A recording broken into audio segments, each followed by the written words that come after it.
il paesaggio italiano, uno dei più suggestivi e vari d'Europa, dove la mano dell'uomo ha lavorato sulla natura, dando vita a scenari unici e riconoscibili. La presenza di tanti habitat diversi a stretto contatto rende l'Italia uno dei paesi con la biodiversità più elevata d'Europa. Una vasta rete di aree protette custodisce i luoghi che hanno meglio conservato il loro patrimonio naturalistico. Il Parco della Maremma in Toscana è uno di questi. Un ambiente severo e a tratti impenetrabile, compreso tra coste di sabbia e roccia, fiumi e canali, colline ricoperte di macchia mediterranea e vaste pinete.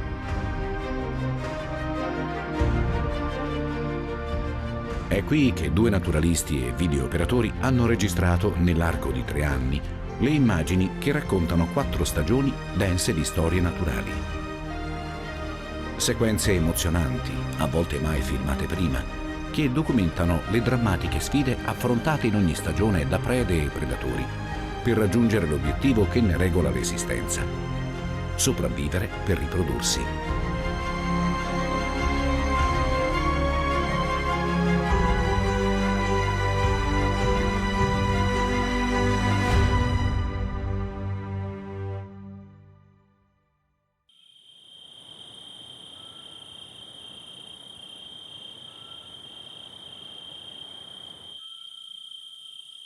Alle 4 di mattina è ancora buio nella macchia lungo il fiume Ombrone.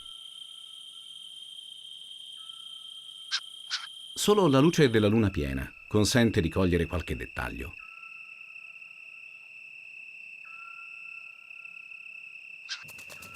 Le notti estive della Maremma sono piene di azione. Su una vecchia quercia, una coppia di assioli, piccoli rapaci notturni, porta il cibo ai pulcini. Sul menù ci sono soprattutto piccoli roditori e cavallette, che vengono consumati a ciclo continuo.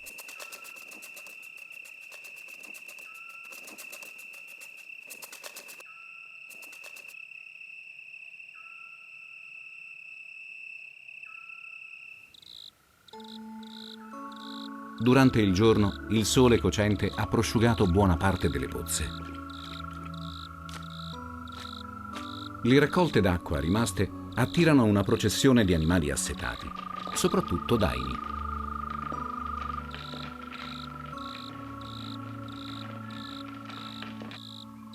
Arrivano a gruppetti per tutta la notte, bevendo avidamente.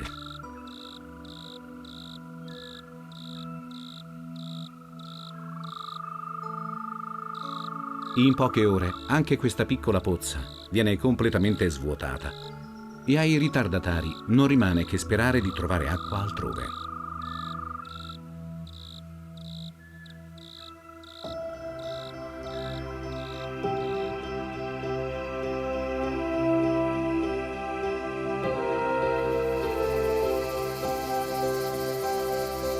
All'alba del nuovo giorno, centinaia di figure misteriose decorano i tronchi degli alberi.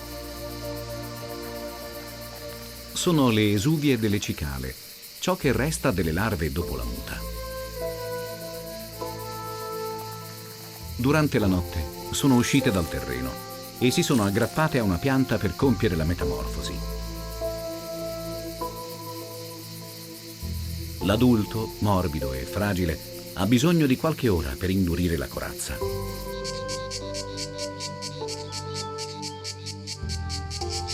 A quel punto, al maschio non resta che dedicarsi al canto e dare il via ai corteggiamenti.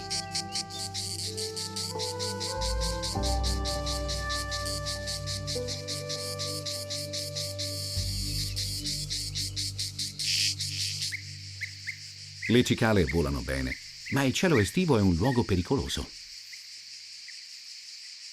Il gruccione, abile cacciatore aereo arrivato dall'Africa per nidificare.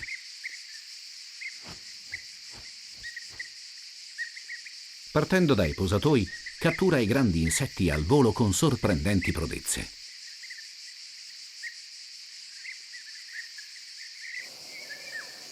A livello del terreno, la situazione non è necessariamente migliore. Le tele di Argiope lobata, un grande ragno degli habitat assolati del Mediterraneo, sono una trappola mortale.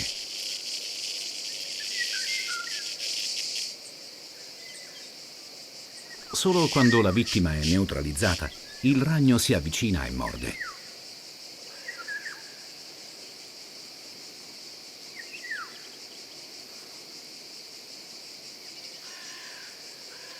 Come se i ragni non bastassero, ci sono le mantidi religiose. Testa mobile, ottima vista e braccia raptatorie ornate di spine. Una combinazione micidiale.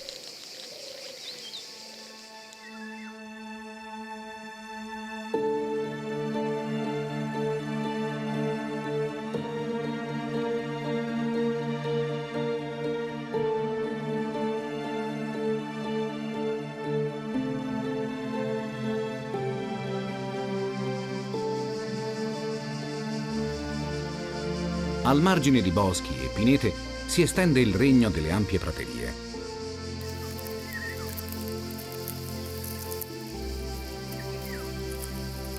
In questi oceani d'erba, grilli e cavallette sono protagonisti.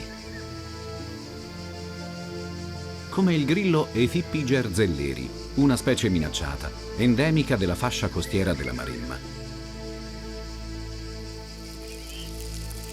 Le femmine hanno un lungo ovopositore a sciabola, utile a deporre le uova in profondità nel terreno.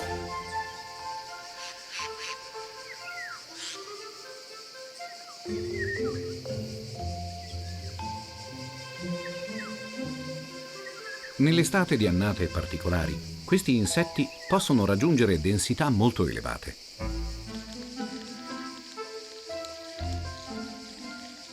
Si nutrono di materia vegetale, germogli, foglie e frutti, che consumano con le potenti mandibole. Se capita l'occasione, mangiano anche insetti morti o in difficoltà.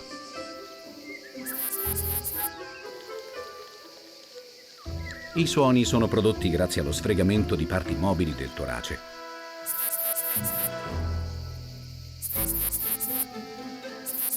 Il richiamo è sorprendentemente basso, ma è un segnale in codice, ottimizzato per gli individui di questa specie. I maschi pubblicizzano la loro presenza alle femmine. E se ce n'è una nei paraggi, è facile che si faccia avanti. Lei raggiunge il maschio e rende nota la sua presenza. Il vorticare delle antenne rivela una grande eccitazione.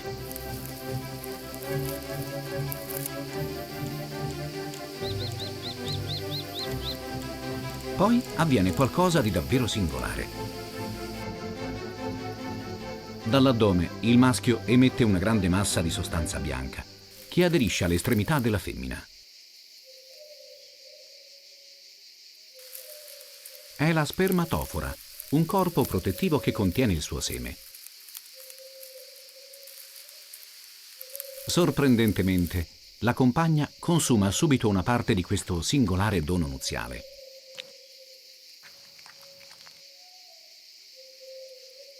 Un regalo prezioso perché contiene grandi quantità di carotenoidi, molecole dai benefici effetti sulla sopravvivenza e riproduzione degli animali.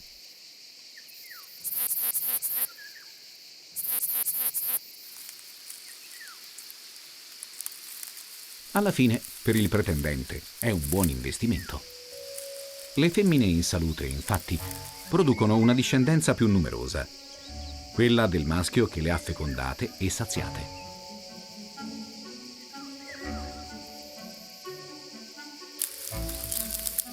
Alla femmina fertilizzata non resta che immettere le uova nel terreno con il lungo ovopositore. I figli nasceranno nella primavera successiva.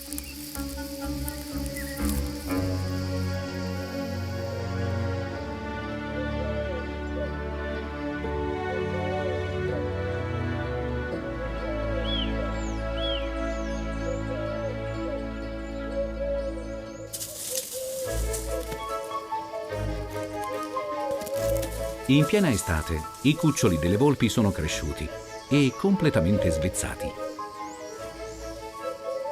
Giocano spesso vicino alla tana, ma l'indipendenza è ancora un traguardo lontano. Per il cibo dipendono sempre dai genitori che sono in giro a cercare qualcosa da mangiare.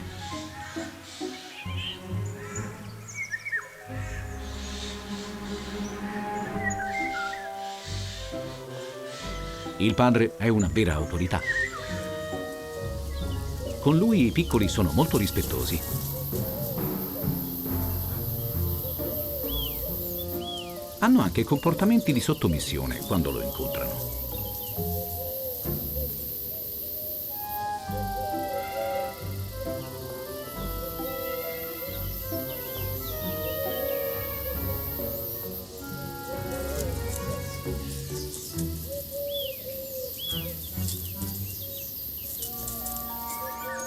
Con il passare dei giorni, i piccoli si allontanano sempre di più dalla tana. Il limitare di un campo è ideale per le loro attività. C'è spazio, ma consente di sparire in un attimo nella macchia in caso di pericolo.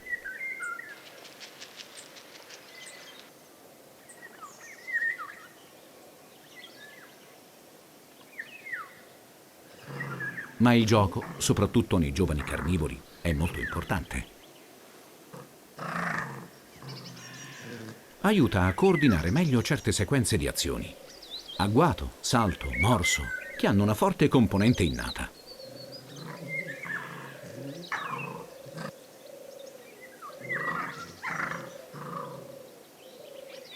La combinazione di istinto e apprendimento dà vita a un ottimo cacciatore.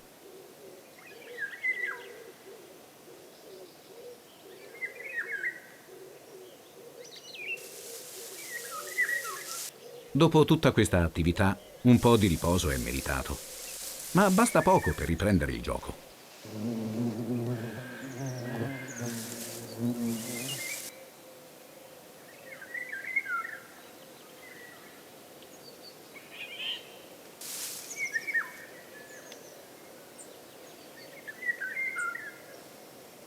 Arriva la madre con una sorpresa. Non è una palla, ma una pesca, raccolta in un frutteto ai margini del parco. La frutta è parte importante nella dieta delle volpi, soprattutto in estate e in autunno.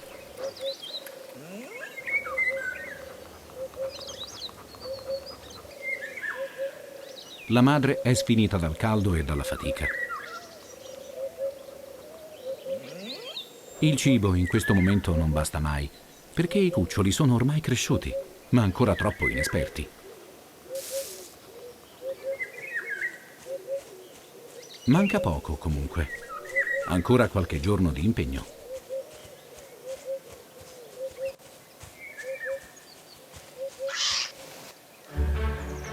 Altri animali stanno per diventare indipendenti. Come questa giovane upupa, che cerca di afferrare al volo le mosche, attirate dall'odore intenso del nido. Troppo difficile. Meglio attendere il genitore.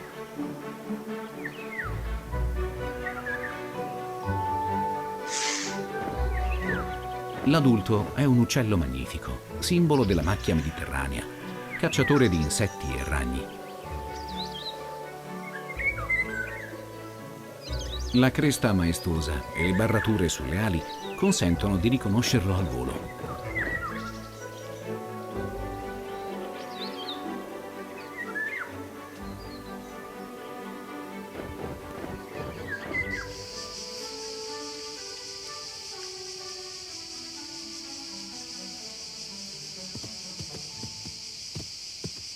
La siccità prolungata ha quasi prosciugato anche le pozze stagionali più grandi.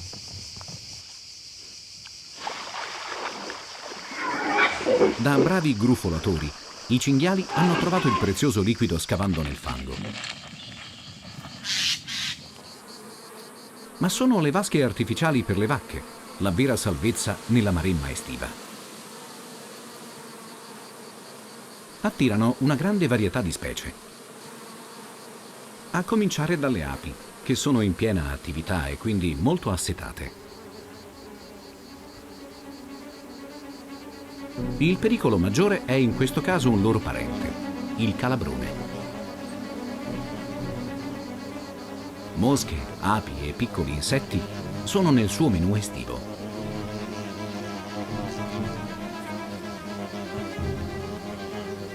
Le api sono inseguite in volo quando si avvicinano alla pozza per bere.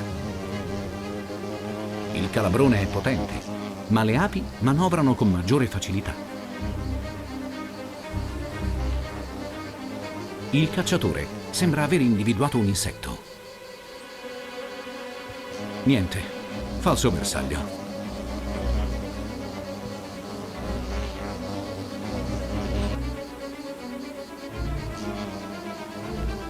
Le formiche non vanno bene.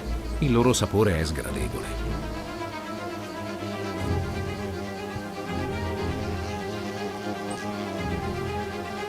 Quasi presa.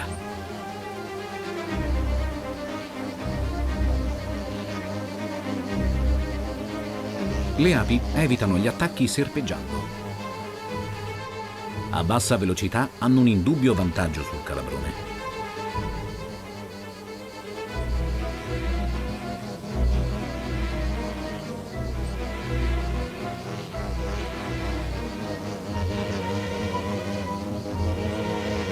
I predatori tentano l'attacco di sorpresa da dietro il muro della vasca. Uno va a segno.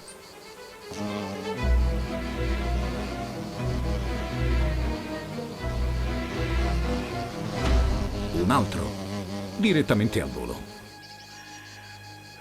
Private delle ali e del pungiglione, le api verranno portate all'alveare.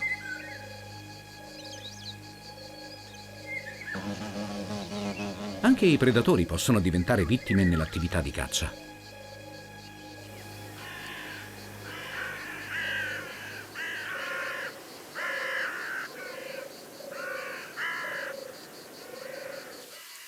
Nel frattempo, anche le giovani volpi approfittano della vasca. A loro basta un balzo per raggiungere la posizione ideale. Per i daini, la faccenda è più complicata.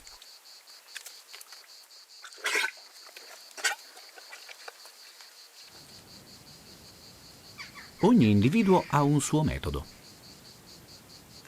L'importante è riuscire nell'impresa.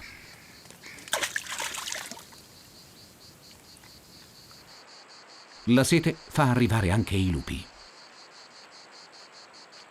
È facile che attorno alle pozze incontrino potenziali prede, che immediatamente si dileguano.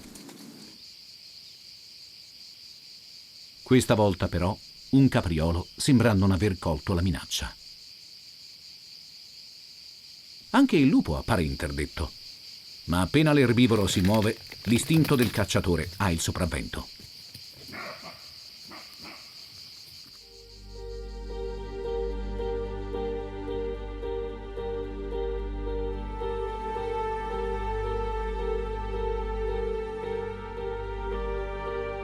Nei campi bruciati dal sole, le rotoballe di foraggio si stendono a perdita d'occhio. Saranno una buona integrazione alla dieta delle vacche e dei cavalli maremmani nei periodi di magra. C'è ancora da mangiare, ma il calore sta essiccando la vegetazione. Il sole estivo asciuga le pozze rimaste e il terreno inaridito si spacca.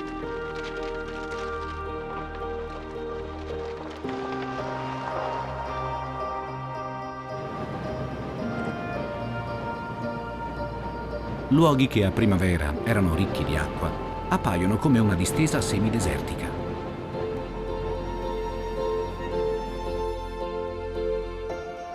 Vacche e cavalli di questa terra sono adattati ai suoi ambienti, ma devono accontentarsi di pascoli sempre più magri. A volte il paesaggio ricorda quello di un'arida savana africana.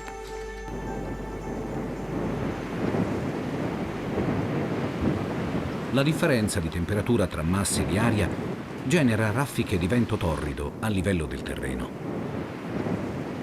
L'aria si riempie della polvere sollevata dai turbini.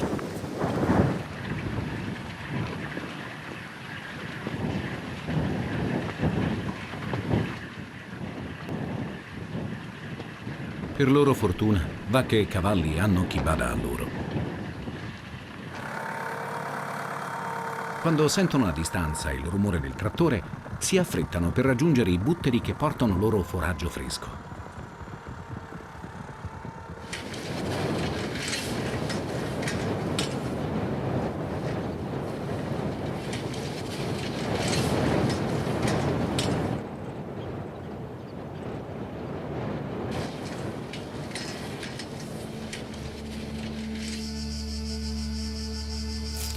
Quelle che frequentano gli oliveti possono invece cavarsela da sole.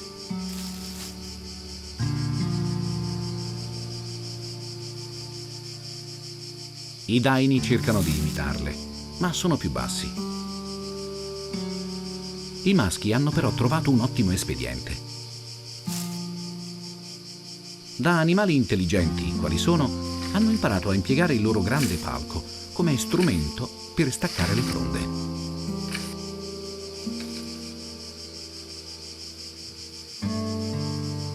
Le foglie cadute a terra, dure e coriacee, sono meglio di niente.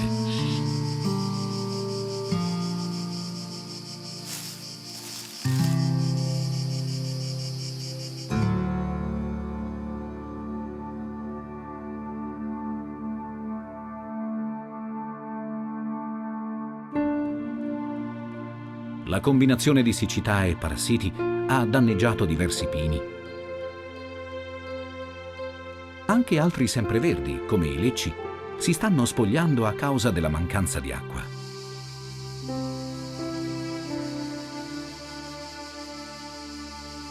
Nel pieno dell'estate, l'acqua dolce è una merce ormai rara. Gli alberi ne trattengono una certa quantità nel profondo dei loro tessuti. Questa sughera ha una lesione sul tronco che fa fuoriuscire la linfa. Le cetonie, grandi coleotteri verde smeraldo, ne approfittano subito.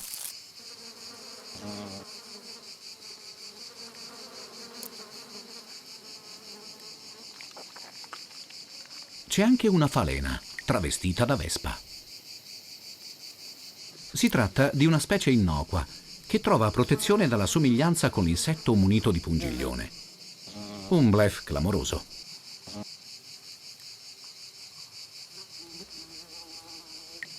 Ecco l'artefice dei danni alla quercia. Una larva di Cossus cossus, lepidottero che scava profonde gallerie nei tronchi. È una minaccia per gli alberi, ma un tempo a essere minacciato era lui, considerato una leccornia dagli antichi romani.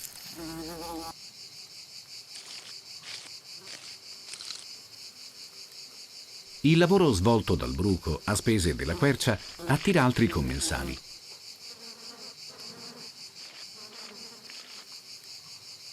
In estate, una risorsa come questa diventa di vitale importanza per molte specie diverse.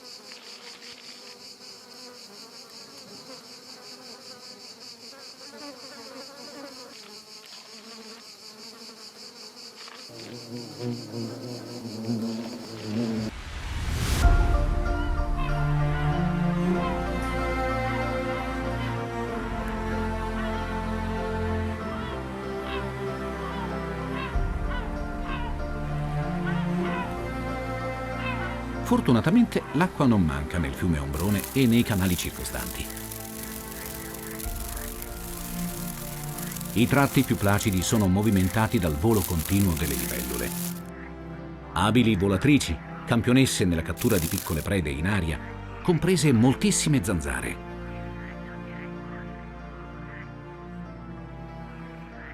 Le 4 ali membranose, controllate in modo indipendente, le rendono tra gli insetti più veloci e agili nelle manovre aeree.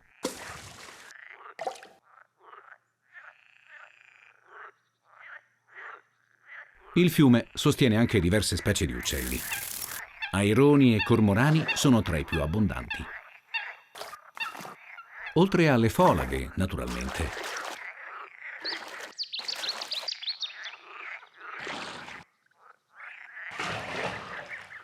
Si tuffano per prelevare piante e insetti acquatici, protette dal loro piumaggio idrorepellente.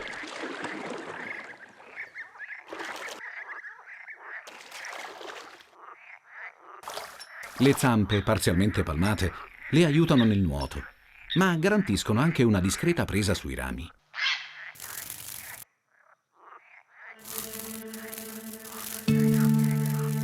Ma torniamo alle libellule.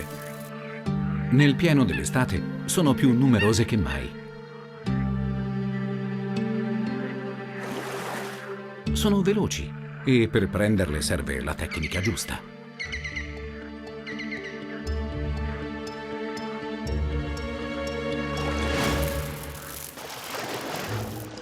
Bisogna essere tenaci e perfezionare la manovra.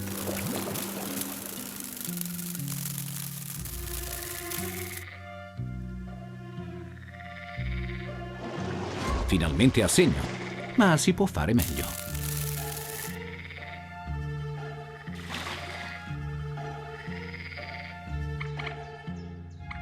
L'avvicinamento va fatto a testa bassa, così da non destare sospetto. Il sollevamento solo all'ultimo istante.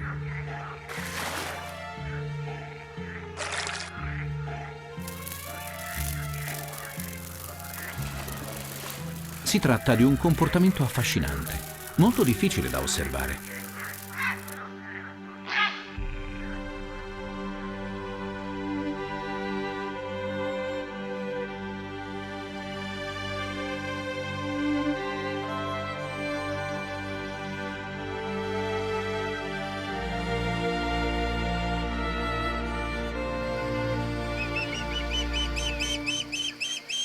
Alla foce dell'ombrone, bocche affamate reclamano con impazienza il cibo.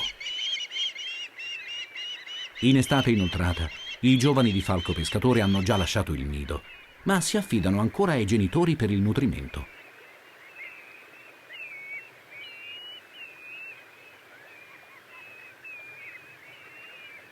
Finalmente, gli adulti si preparano all'azione di pesca.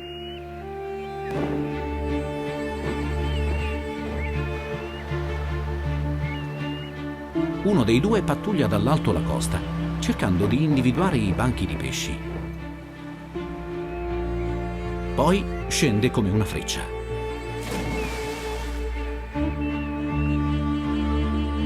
Molti tentativi vanno a vuoto.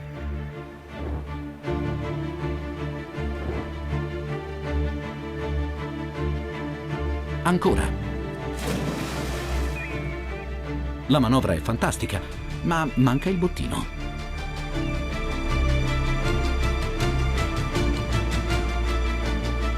Qualcosa ha attirato la sua attenzione.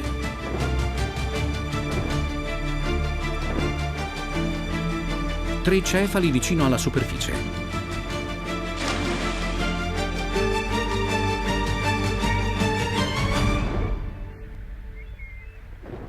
Le zampe del falco pescatore sono la sua arma segreta. Hanno enormi artigli ricurvi, più lunghi che negli altri rapaci di pari taglia, e le dita sono piene di escrescenze per meglio trattenere i pesci. Ma quando si ha a che fare con un pesce così grande, è meglio portarlo a terra subito. Così si evita di perderlo, nell'attesa che si indebolisca.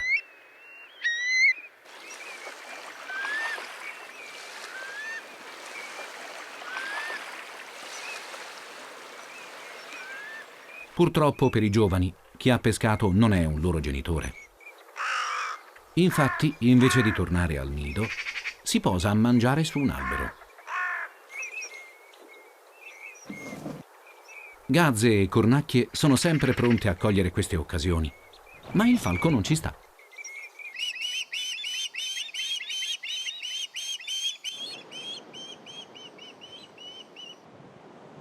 Verso sera, l'impazienza dei giovani viene soddisfatta. Uno dei genitori sta tornando con un pesce.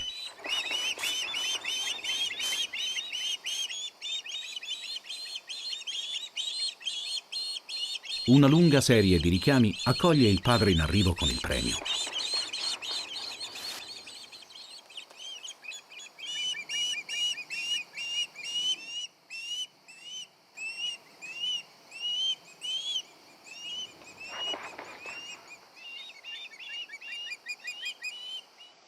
Il più sveglio dei due giovani è riuscito ad accaparrarsi il pesce. Il fratello, al contrario, dovrà aspettare ancora un po'.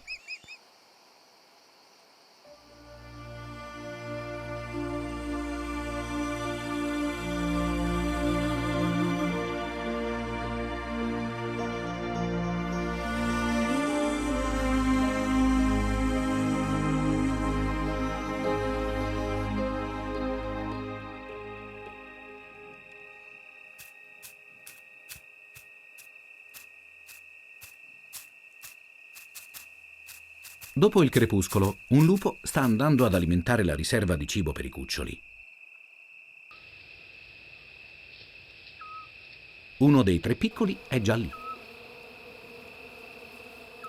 Ci sono ancora diverse ossa da ripulire in attesa di carne più fresca.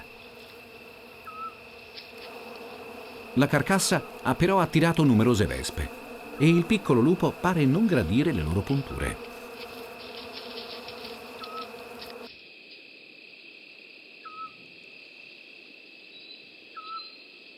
I giovani sono comunque prudenti. Ogni suono li mette in allarme. Non sono ancora in grado di difendersi.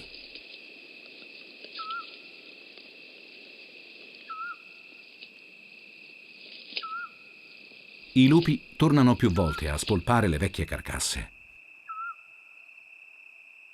Spesso le nascondono, sperando che nessun altro predatore faccia caso al loro bottino.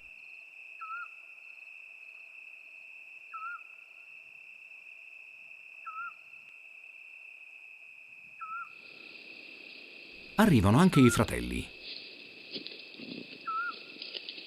I resti di questo capriolo, catturato da un adulto 2 giorni prima, possono soddisfare le loro voraci bocche.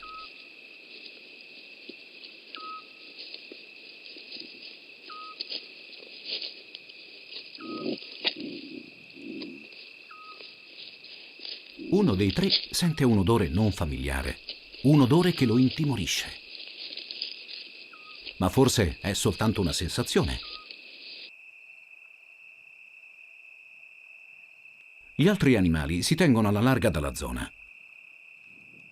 Fiutano l'odore dei predatori e soprattutto quello dei loro pasti.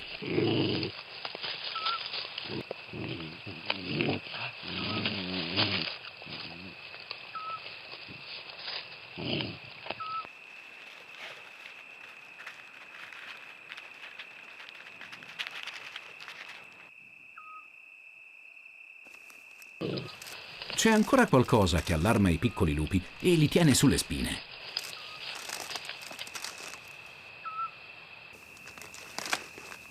Dal rumore sembra essere qualcosa di grande. I giovani lupi sono combattuti tra la fame e la paura. Odore e rumore minacciosi li fanno finalmente decidere. Meglio darsela a gambe.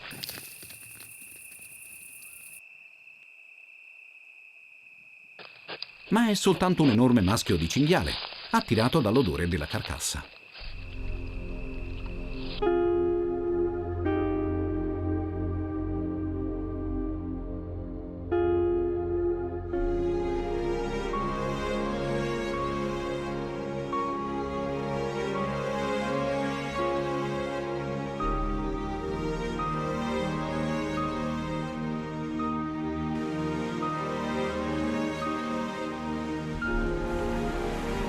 Non piove da mesi, ma qualcosa sta cambiando. Le nuvole che corrono in cielo fanno presagire un mutamento. Il vento fa montare il mare, che colpisce rabbiosamente la spiaggia.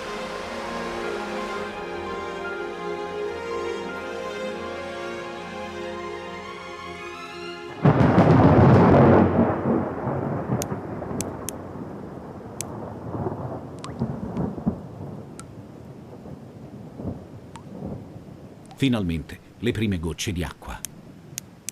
La terra ha sete.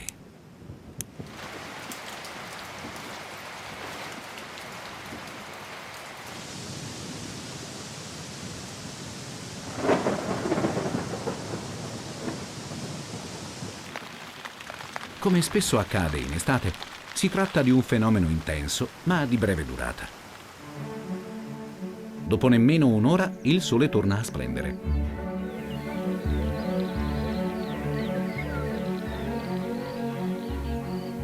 L'acqua caduta non era molta, ma ha innescato nuove trasformazioni.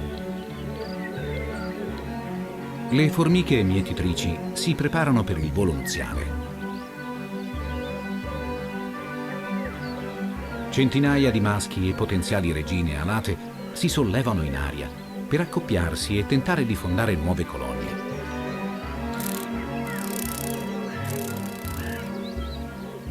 Le perdite sono elevatissime, non solo a causa di rettili, ragni e altri insetti. Anche i gabbiani approfittano di questa abbondanza.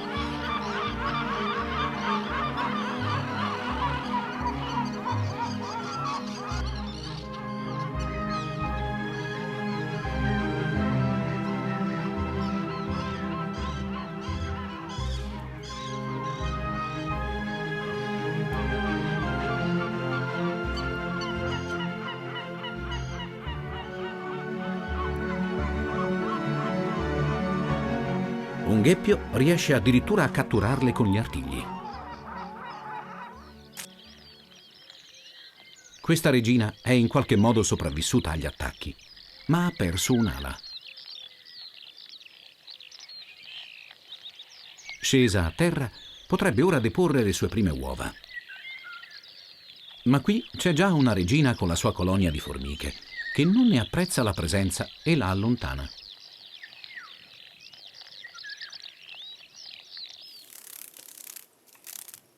Per le formiche superstiti, volare il più lontano possibile è l'unica salvezza.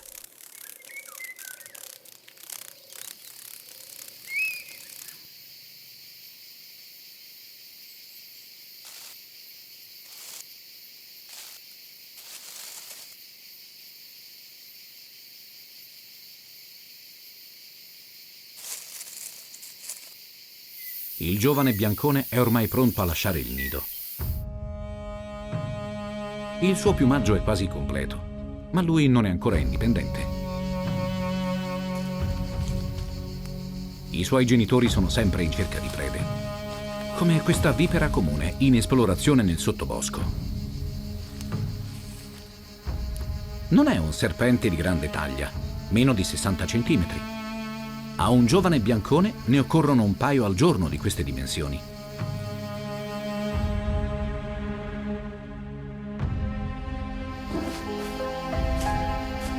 Questo rapace è chiamato anche aquila dei serpenti. Circa l'80% delle sue prede sono infatti ofidi, seguite da ramarri e lucertole. I roditori sono una componente minima.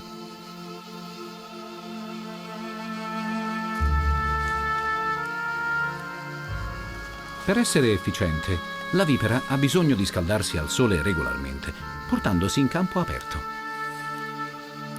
Quindi qualche spostamento è indispensabile.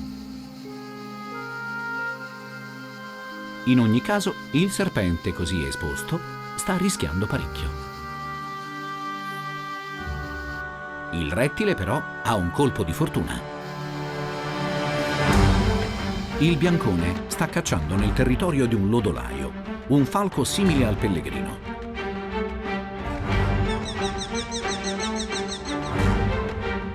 Il biancone è molto più forte, ma non ha la manovrabilità sufficiente per reagire agli attacchi.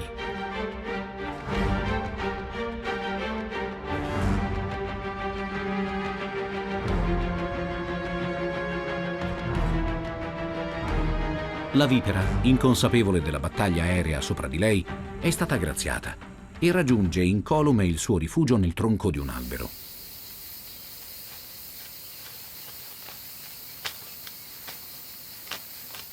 Al nido il giovane batte le ali per rafforzarle. Non è ancora pronto a volare.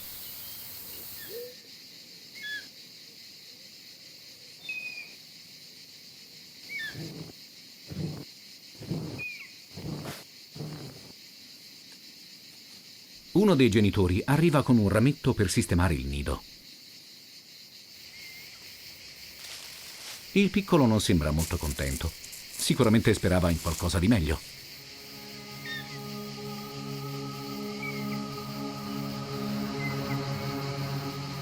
L'altro membro della coppia, però, sta pattugliando la macchia. C'è un biacco in posizione ideale.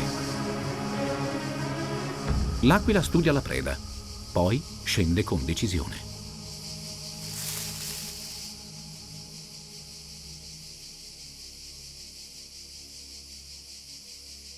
Successo. Il serpente, lungo poco meno di 1 metro, penzola dalle zampe del rapace.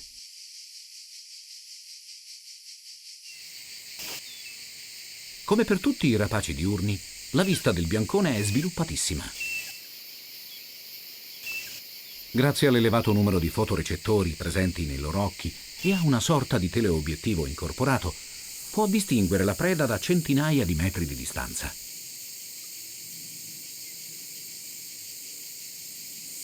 Il giovane può finalmente saziarsi.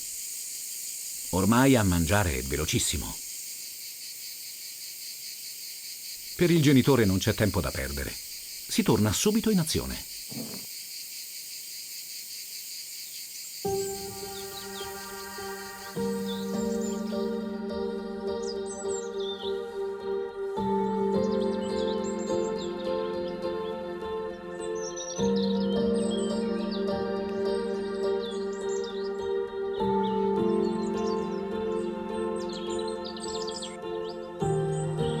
La fine dell'estate si avvicina. Le vacche sono in forma. Indubbiamente hanno tratto vantaggio dalle ultime piogge che hanno fatto crescere nuovamente l'erba.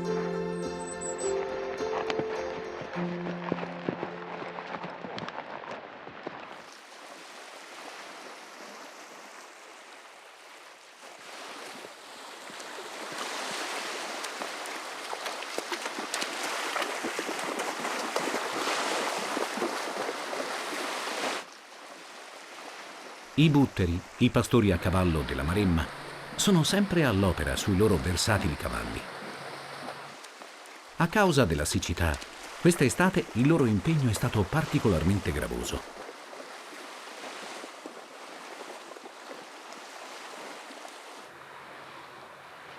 Adesso è il momento di spostare la mandria in un altro pascolo, più florido, prima del cambio di stagione. Si aiutano con potenti richiami che riecheggiano nella pineta.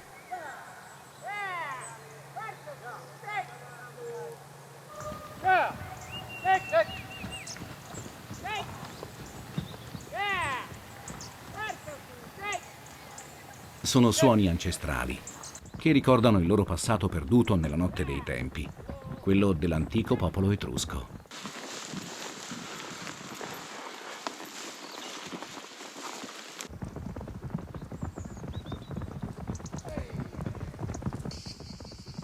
Un giovane lupo si trova proprio nel mezzo della manovra e si allontana spaventato. Il sentiero scelto però non è il più agevole.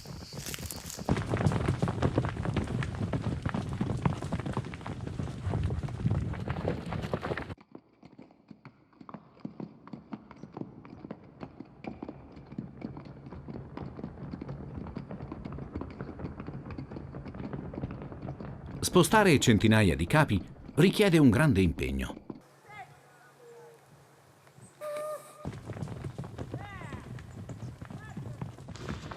I cavalli sono indispensabili su questo terreno difficile. Grazie a loro, i butteri riescono a seguire ovunque le mandrie. Schemi e manovre ormai abituali facilitano l'impresa.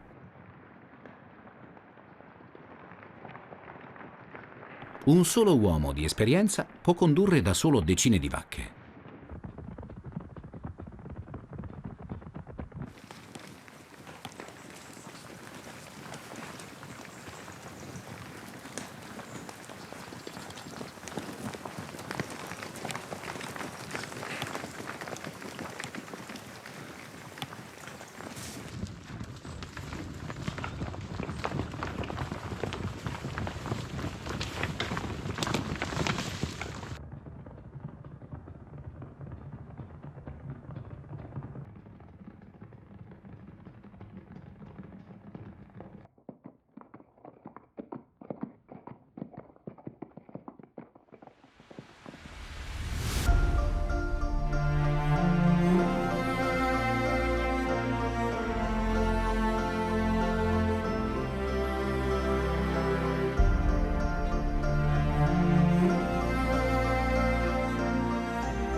A settembre le giornate cominciano ad accorciarsi sensibilmente.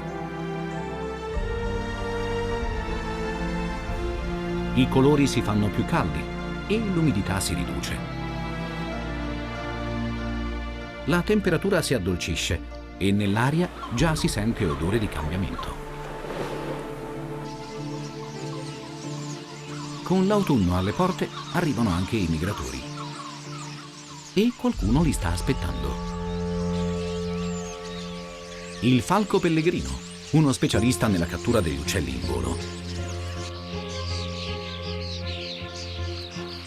Migliaia di storni volano in gruppi compatti come sciami di api.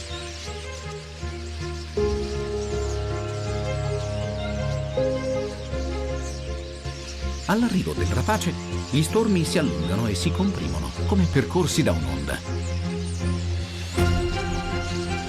Altri falchi si lanciano all'attacco. Entrano come frecce nello sciame e gli storni reagiscono, lasciando uno spazio vuoto attorno al cacciatore.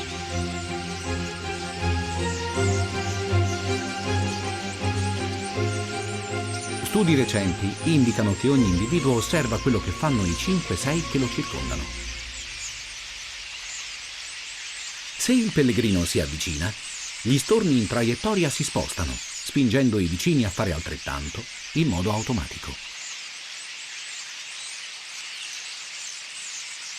Si tratta di un processo di imitazione a cascata, ottimizzato per evitare gli attacchi dei rapaci.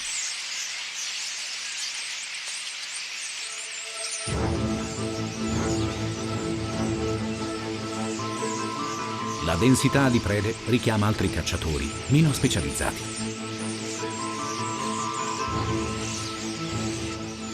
L'elegante falco di palude ha un approccio diverso dal pellegrino. Non compie vertiginose picchiate, ma si avvicina in volo livellato, cercando di approfittare della confusione.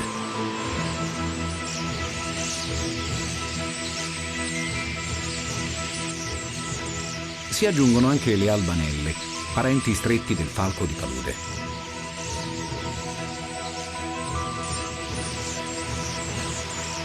Anche se la situazione sembra ideale, le catture sono poche. Prendere al volo un bersaglio in manovra è un lavoro da veri specialisti. Oltre al pellegrino, non sono molti i rapaci in grado di farlo regolarmente.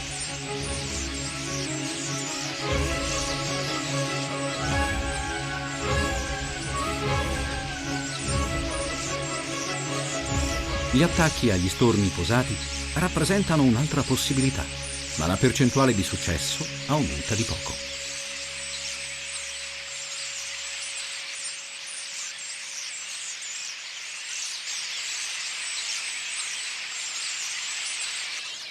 Alla fine, su una popolazione di molte migliaia di individui, l'impatto di alcuni rapaci in caccia è quasi nullo.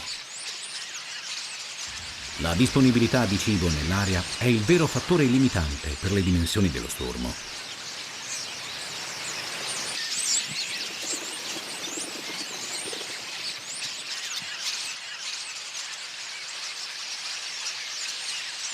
In annate eccezionali come questa, nel parco possono concentrarsi decine di migliaia di uccelli in pochi giorni.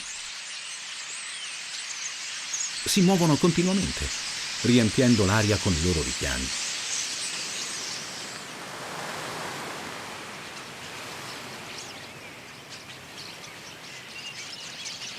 Sono così tanti che si percepisce distintamente lo spostamento d'aria prodotto dal loro passaggio.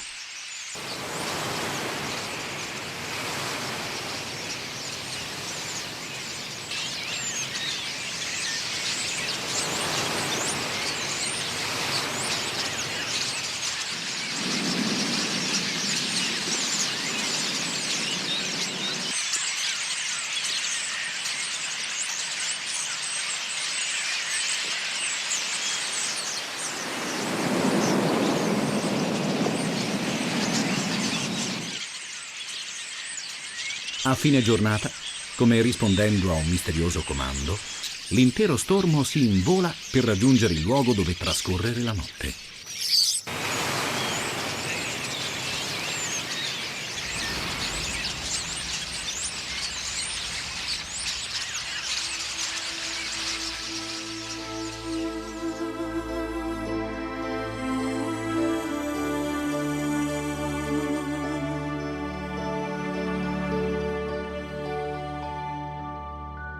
Non fa ancora freddo, ma l'estate volge al termine e il paesaggio sta cambiando. I giovani che abbiamo conosciuto sono ormai cresciuti. Hanno lottato e molti di loro sono sopravvissuti, imparando a conoscere meglio il loro mondo. Sono ormai pronti ad affrontare la stagione riproduttiva. Nel Parco della Maremma, angolo selvaggio della costa toscana, il ciclo infinito della vita sta per rinnovarsi.